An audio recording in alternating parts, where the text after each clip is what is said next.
为提供永康地区一个优质展演的使用空间，永康社交中心对今年3月进行整建的工程，估计投入1亿8千万的经费，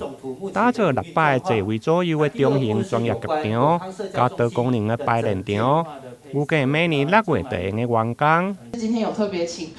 馆长还有科长帮我们讲一下，说永康的这个社教馆现在是还在这个工程的状况嘛？那在这个期间，其实永康区的居民也是不断在增加，我们对阅读的需求、对公共空间的需求也在增加。那如果说这个新总馆刚好这个又成立又遇到疫情，有各种不同的变数之下，有没有可能有其他的发展？像譬如说疫情年，像电子书的借阅，或是说我们这个自动借书系统，其实就发挥了一个很大的作用。那演艺厅过去因为它是一个狭长型，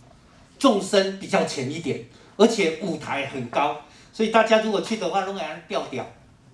吊。其实，在观赏的角度上不是很适合，所以这一次在整个舞台往下降，那整个位置有把它减少，但是让民众的观赏的视角能够获得一些比较舒适的一些改善，包括灯光室、副控室等等。那包括过去没有后面没有一个穿肠道，也就是说演员没有办法在后面这样子穿来穿过去。那这一次都做了改进，然后另外就是准备区，以前准备区很小，所以后来我们改善了。利用它原有的研习教室，把它后扩变成是我们的准备区。上午出席会刊，除了议会教委员会成员，另外永康区的议员嘛几乎转告，其中议员古木哈少甲永爱达理嘛特别关心原本社教中心3楼的原住民会馆，在整建以后到底何去何从？对此文化局长甲永康区长嘛回应，